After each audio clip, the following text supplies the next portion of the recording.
Ciertamente, mis caros hermanos, se hace necesario comprender lo que somos, el estado en que nos encontramos y el trabajo que debemos realizar sobre nosotros mismos, si es que verdaderamente deseamos un cambio radical y definitivo. Mucho se ha hablado sobre el hipnotismo. En otros tiempos se consideraba que esta ciencia era patrimonio únicamente de gentes que se dedicaban pues a la hechicería, a la brujería, etc. Hoy, ya en la universidad, se estudia la hipnología. Es el mismo hipnotismo, solo que rebautizado. Ahora, en vez de decírsele simplemente hipnotismo, se le da el nombre pomposo de hipnología, pero es lo mismo. Si hacen hasta operaciones quirúrgicas con el paciente en estado de hipnosis. Y creo que en la Unión Soviética se están haciendo muchos experimentos de ese tipo. Pero hay algo muy interesante en todo esto. Y es realmente el hecho concreto de que las gentes no se dan cuenta de que viven en un continuo estado hipnótico. La gente solamente vienen a saber del hipnotismo cuando se concentra, cuando se realiza una sesión hipnótica, etc. Por doquiera vemos libros de hipnotismo, magnetismo, sugestión, etc. Pero ignoran las multitudes que se hallan precisamente en estado hipnótico continuo. Tal estado se debe a esa fuerza siniestra del abominable órgano cundartiguador. Mucho hemos hablado sobre ese órgano. No está de más recordarles que en un pasado remotísimo fue introyectado en la humanidad tal órgano. Entonces este se desenvolvió en la forma esa con que aparece la cola de los simios. Así fue. Hubo un tiempo en que la humanidad poseyó tal cola. Les he explicado muchas veces que fue necesario introyectar en la humana especie dicho órgano con un propósito definido. Se trataba nada menos que de establecer en las capas geológicas de la Tierra cierta estabilidad. Y como quiera que el organismo humano es una máquina que capta determinados tipos de energía, es claro que al recibir tal órgano hubo modificación como consecuencia de la alteración de la máquina. Y el tipo de energía modificado pudo colectivamente darle estabilidad a la corteza geológica de nuestro mundo. Porque las máquinas humanas retransmiten a las capas anteriores de la Tierra los tipos de energía que transforman. Energía transformada de esa manera, por uno darle estabilidad a la corteza geológica de nuestro mundo. Cuando los seres inefable consideraron que ya no era menester tal órgano, lo eliminaron de la humana especie. Desafortunadamente, como ya les he insistido mucho, quedaron dentro de nuestro organismo las malas consecuencias del abominable órgano fundatiguador. Esas pésimas consecuencias vinieron a constituirse en la forma del ego, del yo, del mí mismo, del sí mismo. Así pues, en el ego quedó enfrascada, embutida la conciencia. Ahora bien, es obvio que la esencia, la conciencia, embotellada entre el yo, se procesa en virtud de su propio condicionamiento.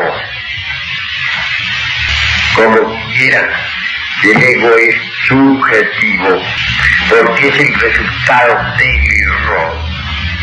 La conciencia embotellada entre el ego se procesa subjetivamente. Se encuentra en un estado de hipnosis. Duerme profundamente.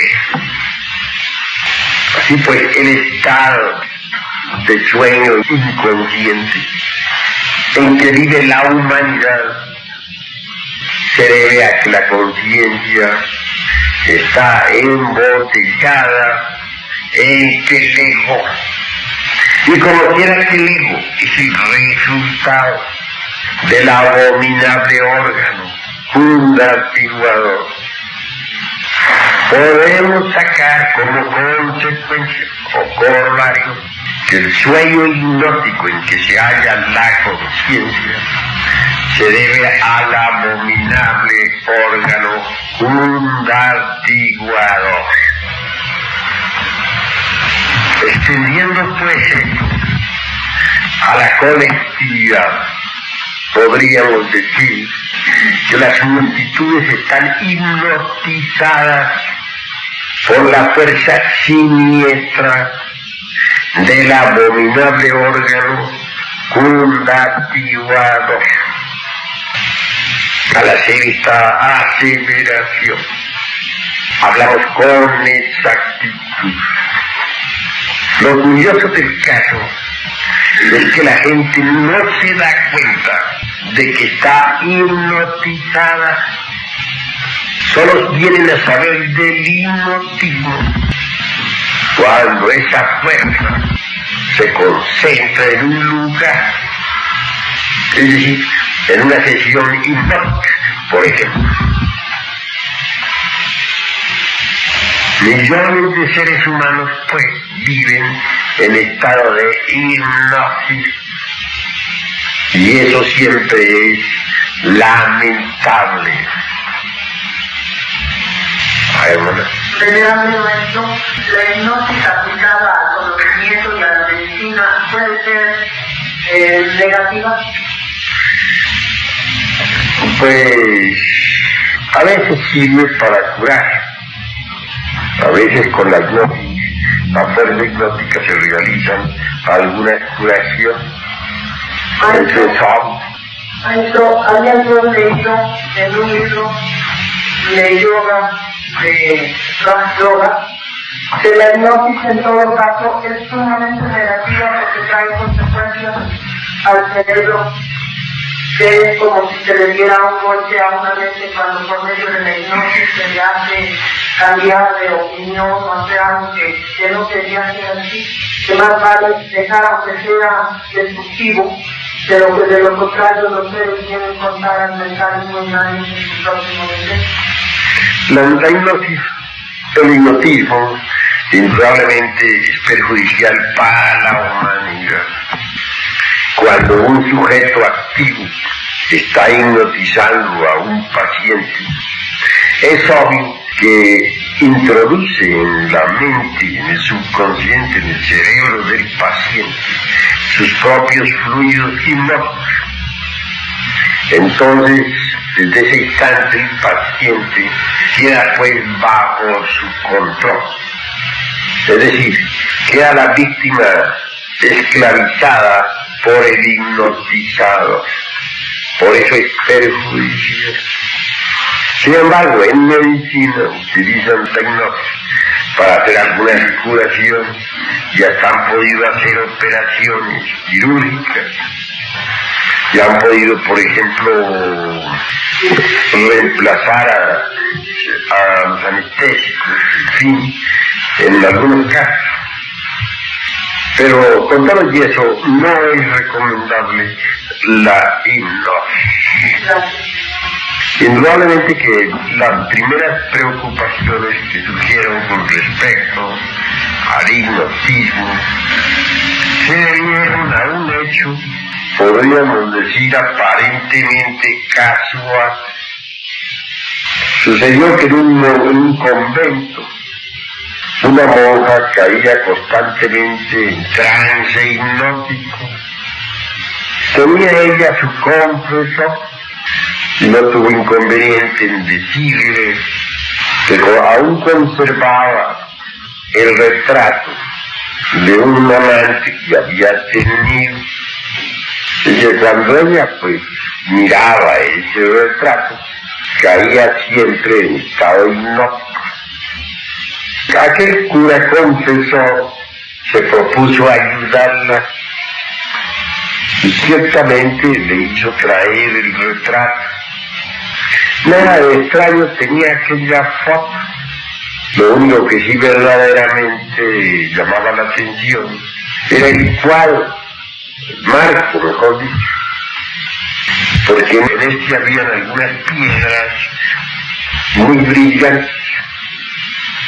Confesor aquel pues logró convencer a un amigo científico para que le acompañara en tales investigaciones. Se vio perfectamente que ante la foto la monja no caía en estado de hipnosis o de trance hipnótico. Propiamente aquel trance se provocaba era cuando miraba determinadas piedras muy brillantes que habían en el mar. Lo curioso del caso es que entonces aquella monja pues cuenta que asumía una actitud pues más bien erótica, como el de una mujer pues que está en luna de miel durante el trance sexual, etcétera, etcétera, etcétera. Era pues algo extraño todo. Continuando con las investigaciones, se llegó a la conclusión de que toda clase de objetos muy brillantes, piedras brillantes, cargadas de magnetismo, pueden producir estados de trance hipnótico en las personas muy psíquicas. Mucho más tarde, debido a ese incidente, no faltaron pues en Europa quienes magnetizaran objetos muy brillantes, piedras brillantes, etc., para provocar el sueño hipnótico en determinados pacientes. Y así fue como desde hace ya algunos siglos comenzó a usarse el hipnotismo en medicina. Sin embargo, recuerdo que entre los más célebres investigadores del hipnotismo está Richard Charcot, César Lombroso, etc.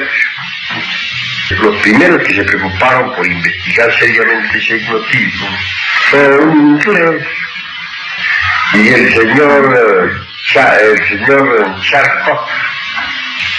El inglés aquel, pues francamente, tenía más bien propiedades de Harnasmussen. En cuanto a Charcot, Era el nene de mamá, como se dice por ahí. Realmente sus investigaciones no valen la pena. Era un niño bien, muy consentido. Todo lo que decía estaba correcto. Pero no hay nada en él verdaderamente serio. No ahondó jamás en el problema de la fuerza hipnótica universal. De manera que aquellos dos investigadores más importantes, un inglés que tenía propiedades lejanas, y el nene de mamá, como llamaban al Charcot, pues no dieron nada serio, no descubrieron nada importante. No pasaron a hacer simples experimentos, todos. Pero como secuela o corolario de todo esto, comenzaron a surgir por aquí, por allá y allá distinta clase de investigadores. Por donde quiera abundaron los mediums, surgió la espiritilladera, que luego tomó gran fuerza con el acontecimiento aquí de las señoritas Fox de Mirville, donde las mesas se levantaban en el aire, donde las piedras entraban por una ventana y salían por la otra, donde se materializaba una determinada entidad llamada Catietín, etc. Se agitó el mundo por el hipnotismo y la espiritilladera, y eso dio más bien origen a que aparecieran muchas escuelitas de tipo espiritualista. No está de más recordar la escuela antroposófica, teosofismo, los pseudos, los raciocismos, pseudo-yoguismo, e innumerables escuelas que florecieron a raíz de todo eso. En general, todas esas escuelas, junto con el hipnotismo y sepasismo, vinieron a darle al mundo occidental una fuerza de tipo más bien tenebroso.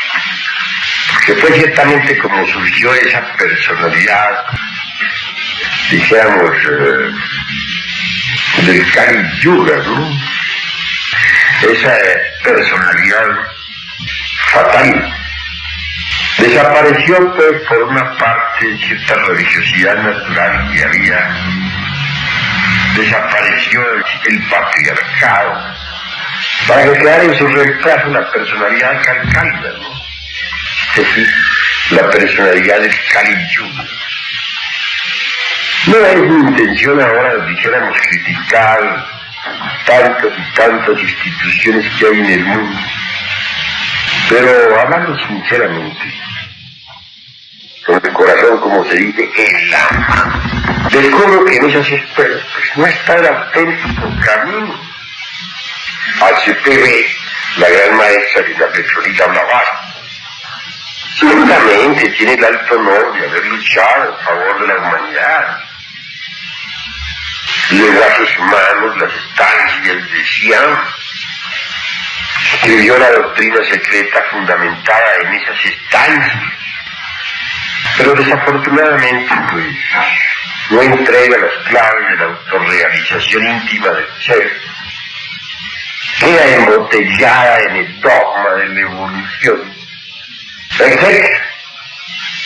De verdad que aunque muy buenas fueron sus intenciones, sin embargo, no hay duda de que su escuela pues no ha cumplido la verdadera finalidad que en un principio pudo haber anhelado, ¿no? Que saben, por ejemplo, los miembros de la sociedad teosófica sobre los cuerpos existenciales superiores del ser. Ciertamente se habla sobre el astral, sobre el mental, sobre el causal, etcétera, etcétera, etcétera. Pero al hacer ellos sus aseveraciones, dan a entender que todo el mundo tiene sus vehículos, cuando en realidad de verdad no los tiene, hay que crearlos. Y lo importante es saber cómo crearlos, eso no lo enseñan.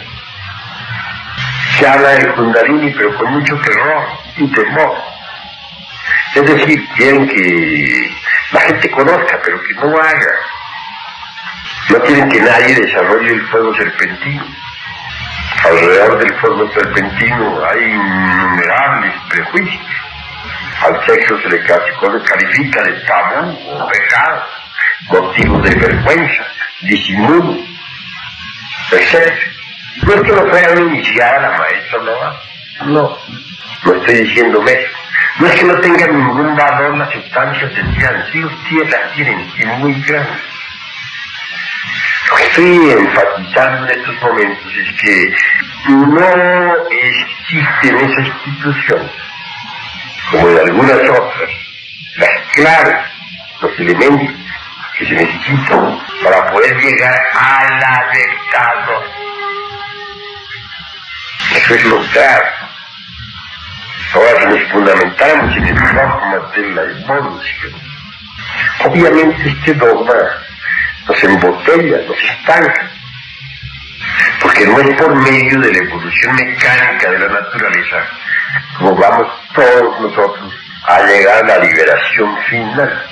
Eso es absurdo. Si la evolución mecánica nos llevara a la liberación, ¿qué necesidad tendríamos de estarnos devanando los sesos para comprender todos estos misterios?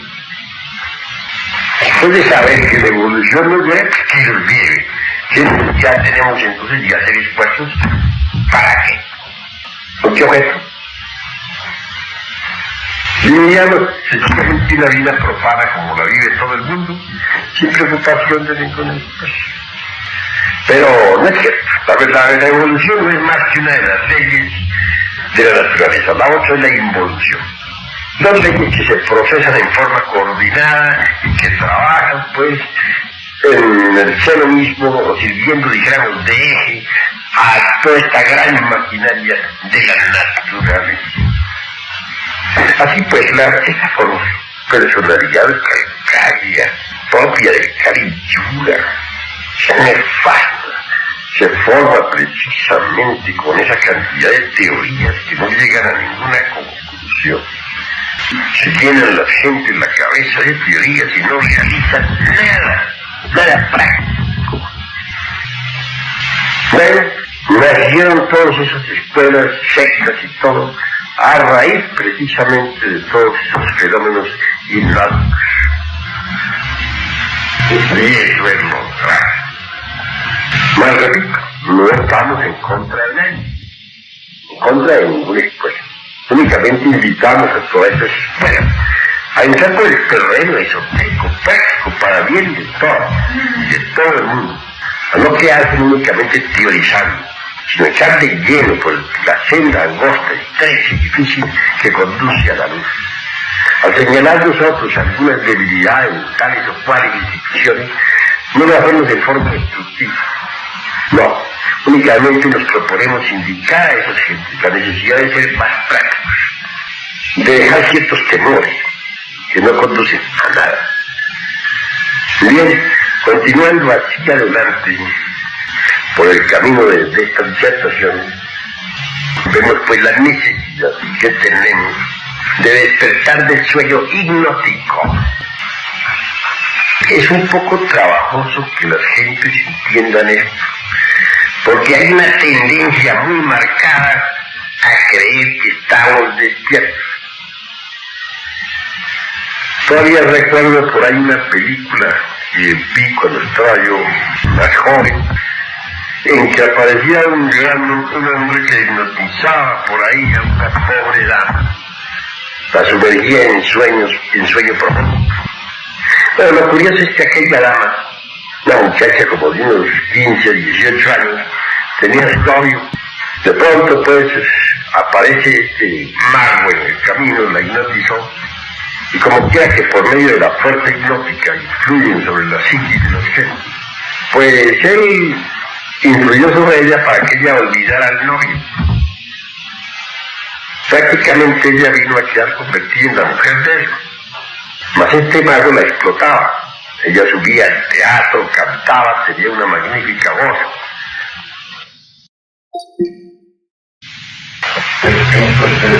Sobre eso de la tumba de Tutankamón existen variados conceptos.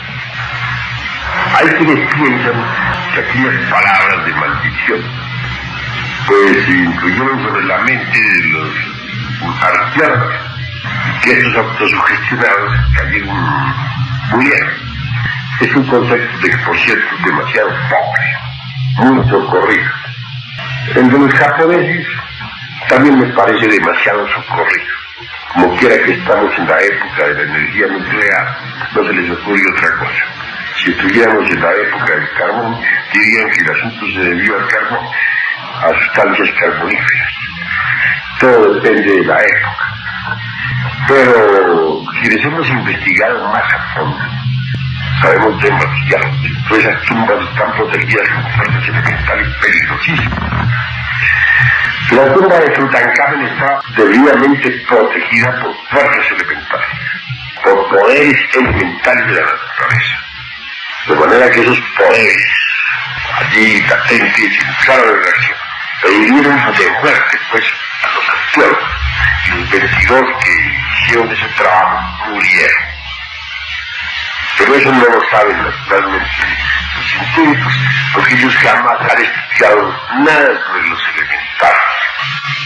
Los sabios del Egipto no solamente protegían las tumbas con sustancias especiales, como por ejemplo embalsamar los muertos con ciertas sustancias para su conservación, sino que además disponían de fuerzas ocultas, mágicas. Al poner determinados poderes elementales en esas tumbas, lo hacían para proteger a los difuntos. Y en el caso de Tutankamón, la maldición se cumplió en todas y cada una de sus partes. No pudieron aquellos bribones que fueron a profanar la sagrada tumba evadir la maldición. Cayeron todos. Esa es la cruda realidad de los hechos. ¿Hay alguna otra pregunta? Sí, Aaron. Se dice de los ejércitos mundiales que la mayoría también están dormidos porque entre más subordinados se es, pues tiene que obedecer al que va con más alta jerarquía. ¿Qué hay de eso en los maestros? ¿No puede decir? Toda fuerza hipnótica es de tipo general. Porque si bien es cierto, por ejemplo, que todos los millones de soldados que hay en el mundo están en estado hipnótico, podemos aseverar que no solamente los soldados, sino todo el mundo está en estado de hipnosis. También es cierto que en el mismo ejército ha habido gente de conciencia despierta. Así el gran señor Destisac en Europa, en la Francia antigua, el gobernador de un gran gobernador, un gran político, fue también un gran maestro, un gran alquimista y hombre despierto. De manera que, de cuando en cuando, entre esas fuerzas se encuentran hombres despiertos. A ver, bueno. Maestro, quizás nosotros quiebra con decirles que cuando él que hablaba de las inquietudes se ponía en trance hipnótico, él estaba hipnotizado posiblemente por alguna fuerza superior a él. Pues sí, que era otro amigo. Si hubiera estado despierto no habría hecho lo que hizo. Era un hombre de conciencia dormida, pero que soñaba estar despierto. Creía que estaba despierto. Ese fue su ego. Pensó hasta ser una raza superior, una raza de color azul. Él pensó que había llegado la hora del superhombre.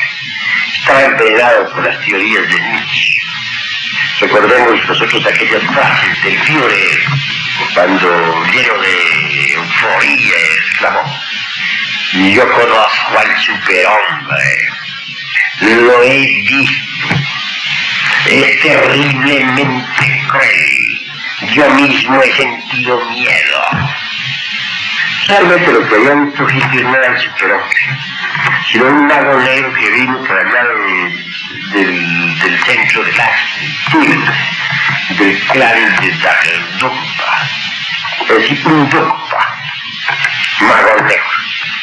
Es una fuerza hipnótica extraordinaria. Visitó a Berlín, lo llamaban el hombre de los guantes verdes, que siempre usaba guantes verdes. Se decía que él tenía las llaves de Agarte, donde viven nada menos que los dioses arios. Claro, en semejante lenguaje tan altisonante, pues las multitudes no podían hacer menos que asombrarse, ¿no?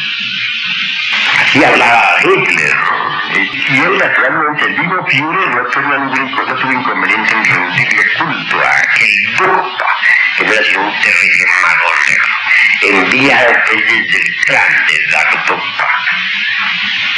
Y Hitler creó una institución de tipo esotérico en Berlín, que era una institución de magia negra. Se creía él un profeta, no de la palabra, sino un profeta de espada, llamado a revolucionar el mundo.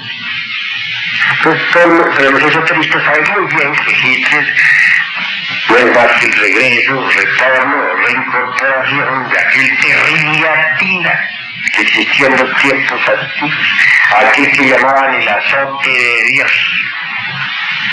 Y en cuanto a mis amigos, muy bien saben la historia, lo que fueron sus vidas pasadas.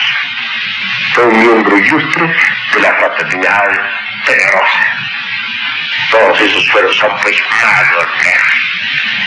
Ahora han despertado en el mal y para el mal. Eso es obvio. Tanto Hitler como Mussolini son gentes ahora del abismo. Gentes que moran en los mundos de un infierno. Así pues, esa es la cruda realidad de las cosas. Mesmer fue un hombre grandioso. Y la gente todavía no ha sopesado los méritos de Mesmer. Hizo tantos experimentos, tantas curaciones magnéticas. Fue un hombre que se dio cuenta de que la humanidad vivía en estado de hipnosis. Y se propuso estudiar el estado en que se encontraba la humanidad. Y manejó el magnetismo y comenzó a hacer experimentos conducentes a ese despertar. Desafortunadamente sus experimentos no pudieron ser concluidos debido al hecho concreto de que se le criticó terriblemente. Los sabiondos, como siempre, descargaron contra él todas sus calumnias, infamias, etc. Por eso no pudo terminar su obra. Pero Mesmer sí era un hombre despierto, maestro. El objetivo de él era llevar a la humanidad hasta el despertar, luchar por el despertar de la gente. Pero él iba por la vía del magnetismo. Sabía pues que el órgano fundactivador había sumido a las gentes en ese estado de hipnosis. Y él apelaba a las fuerzas magnéticas. Pensaba ir muy lejos por ese camino, pero no pudo terminar su labor. Y Freud, por ejemplo, Sigmund Freud, de su psicoanálisis, pues otro hombre de conciencia dormida. Lo único meritorio es, por lo menos, se dio cuenta de la importancia de la fuerza sexual, subestimando, claro está, a la mujer, y ahí estuvo su error. Pero en cuanto a que estuviera despierto Maita, también era otro dormido más. Así que también se acuerdan. Sí, pues lo llaman el nene de mamá. Realmente no era más que un niño consentido que jamás despertó conciencia. Algo contemporáneo a Mussolini, un gran hombre que fue Marconi. Yo creo que se decía así. Marconi fue un científico, cómo no. Marconi se propuso estudiar la energía solar y está almacenada. Ya sabemos que después de su muerte, los discípulos de Marconi, a raíz de la Segunda Guerra Mundial, se vinieron para América, que por allí están en el Amazonas, tratando pues de avanzar con esa cuestión de la energía solar. Marconi fue genial, no hay duda, pero si fue un hombre de conciencia despierta es algo que falta todavía saberlo. Es muy difícil encontrar hombres de conciencia despierta, porque existen hombres hasta geniales en el campo de la técnica, de la física, de la química, pero eso no quiere decir que estén despiertos. Cualquier sujeto en estado de hipnosis a veces puede resultar con cosas geniales, aunque no se llame Marconi. Y eso no quiere decir que no esté en estado de hipnosis. Hay sujetos que tienen chispeantes intelectualidades, que parecería como si estuvieran despiertos, pero no hay tal. duerme profundamente. Lo que pasa es que los sujetos en estado de trance hipnótico también tienen fenómenos lúcidos extraordinarios. Hay un libro de Yo estaba en Marte que habla acerca de los discursos de Marcos y de sus seguidores que están acá en América, que tienen contacto con el señor de Marte.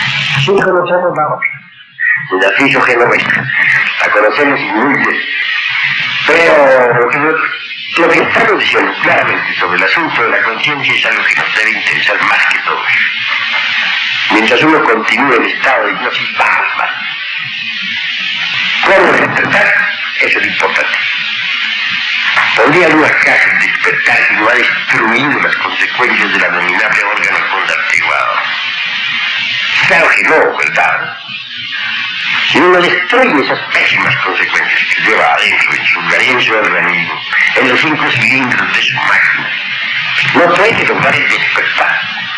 ¿Cómo lo lograría? ¿De qué manera? No es que la conciencia está embotellada entre esos elementos que constituyen el ego. Y ahí la responsabilidad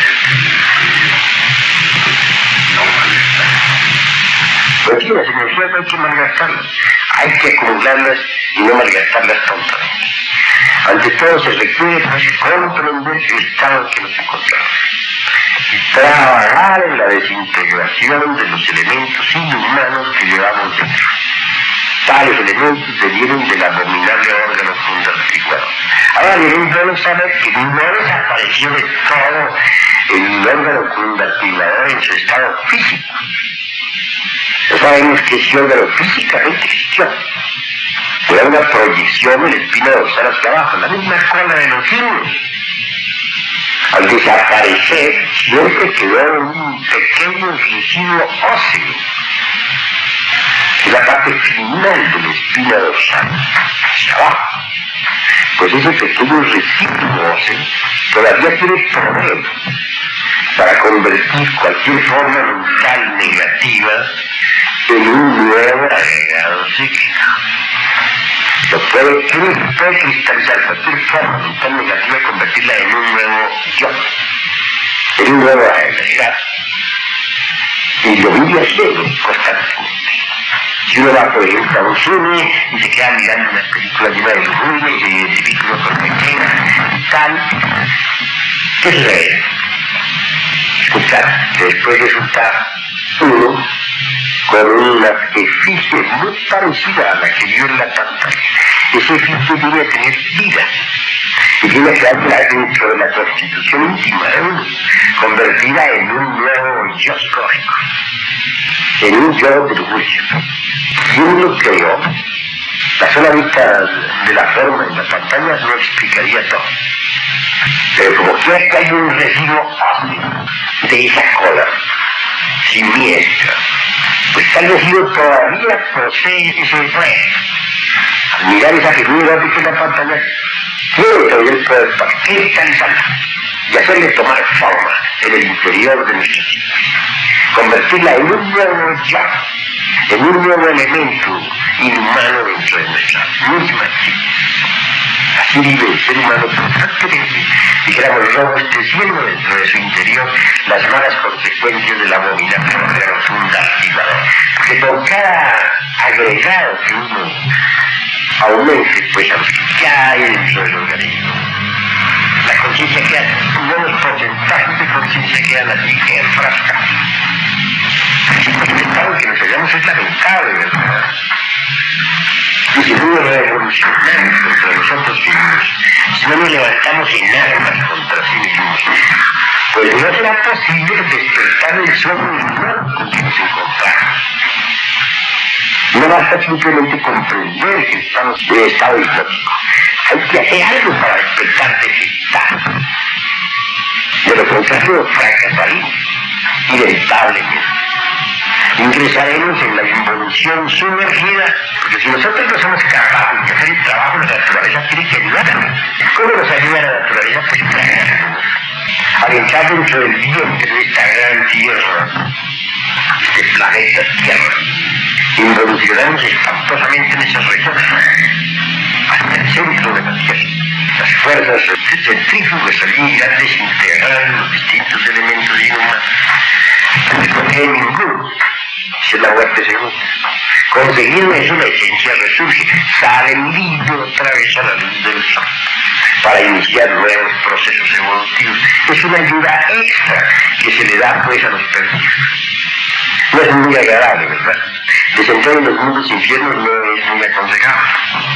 Iniciar un cambio de varios miles de años con algunos armados. Sí es preferible desintegrar algunos de esos elementos inhumanos. Personalmente, evitarse la bajada. Para los sufis maometanos, el descenso a los mundos infiernos no es un castigo, sino dijéramos un sistema de purificación y liberación. Y en ese sentido, pues, hay cierta razón, pero yo considero que sí es un castigo, que si uno no mereciera la entrada a esas regiones, yo entraría, pero uno se lo merece, porque si no desintegra, merece que entre. No es nada agradable bajar esas regiones. Yo les aconsejo mejor que ustedes desintegren el ego aquí y ahora. Así despertarán conciencia, saldrán de ese estado hipnótico en que se encuentran. Como van viendo ustedes, pues, nosotros no estamos muy de acuerdo con los diversos sistemas filosóficos que existen por ahí en otras organizaciones. Vamos al grano, a los hechos. No queremos pues una personalidad, dijéramos, kantiana. Queremos despertar, y eso es lo importante. Si hay alguna otra pregunta antes de nuestra cadena, pueden los hermanos hacerla con entera libertad. ¿Bien? A ver, hermano. Algunos de los especialistas que por ahí se ven a hacer libros o notas, que usted es un iniciado, ¿verdad? Usted es un hombre ya totalmente autorealizado, pero que quisieran conocer o saber de sus discípulos que lo fueran. Porque es un camino místico. El único que lo ha logrado es el hombre. Pero que quisiera conocer de todos los discípulos juntos, de manera que el camino es solamente dulce. Pues los que hablan así, realmente no hacen sino buscar escapatorias, ¿no? Evasión. Prefieren por lo común que hacen las escuelitas estas de Kali Yuga, las que surgieron a raíz precisamente de las investigaciones de Richard Charcot, de César Lombroso, Camilo Flammarion, etcétera, etcétera, motivadas tales investigaciones por una pobre monja que había en estado de trance hipnótico, contemplando un retrato. Claro, surgieron las escuelitas estas, propias del Kali Yuga. Son muy consoladas, son cómodas. Le dicen a uno que por medio de la evolución, poquito a poquito, ahí va llegando, que algún día llega, que no hay que ocupar. El Kundalini que no vaya a desarrollar eso, porque eso es muy peligroso. Si trata uno de enseñarle sobre la novena esfera, el sexo, no, sobre eso no quieren nada, eso es pecado, tabú, no sé qué más, dañoso para el organismo. Pero si ustedes observan todas las disculpas que dan, se darán cuenta que no tienen sino una causa, un solo motivo, justificarse. Porque claro está, el Maipú implica de hecho pues una serie terrible de superesposos. Y al ego animal no le gustan ese tipo de superesposos, y mucho menos en el terreno del placer. El ego animal quiere seguir gozando de la lujuria, de la fornicación. ¿Qué hace entonces el ego? Buscar una disculpa. Eso es muy peligroso. Que no se metan por ese camino. ¿Por qué habla así el ego? Pues para justificar su propia debilidad. El Kundalini no, desarrollar el Kundalini es peligrosísimo. ¿Qué se quiere con eso? Justificar la debilidad, el temor. Luego que si la evolución nos ha llevado a la perfección, ¿Para qué preocuparnos entonces por hacer nada especial? Ningún esfuerzo, si todos hacemos deslega, mejor seguir bailando, seguir tomando nuestras copas, fumando nuestros buenos trabajos, comunicando, encantados de la vida a alguien que algún día llegará. ¿Nunca llega? Pues por ese camino no ha llegado la humanidad. Hace millones de años estamos en lo mismo y ya llegamos acaso. Cada día está la humanidad peor, ahora está en un estado de generaciones espantosa. Eso es evolución, eso es perfección, eso es qué. Los hechos están contradiciendo completamente a esas doctrinas. Están en contra del dogma de la evolución. Yo no quiero decirles a ustedes que el camino que estamos indicando sea algo así como, dijéramos, como comer enchiladas, ¿no? Estas cosas son bastante difíciles, pero piensen ustedes que existe una orden superior, y que en esa orden superior están los maestros Kach, está el maestro Mo, Vestizac, señor Vestizac, está Raimundo Lully, el gran alquimista que enriqueció a Europa con sus fundaciones mientras él permanecía pobre.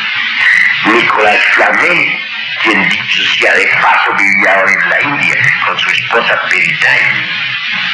Muchos ilustres maestros pues de la Blanca Hermandad, Cagliostro, San Germán, etc. Todos llegaron por este camino porque no hay ningún otro. Los hemos examinado nosotros todos los posibles caminos y no existe ninguno otro. No es posible llegar a la verdad, a la autorrealización íntima, sin haber hecho la gran obra. Quien alguna vez en la vida haya estudiado alquimia, sabe muy bien que nadie se puede autorrealizar sin realizar la gran obra, sin haber trabajado en la gran obra. La misma Blavatsky escribe 6 volúmenes enormes de la doctrina secreta.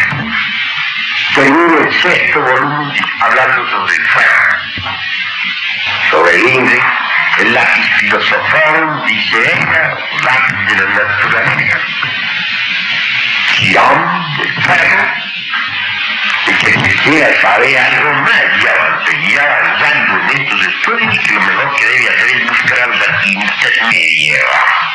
Así lo pensé por para mandarle a estudiar alquimia sexual. Gústele o no le guste. Y luego usted la doctrina secreta, bueno, ahí encontrarán al 6º volumen lo que yo les estoy diciendo.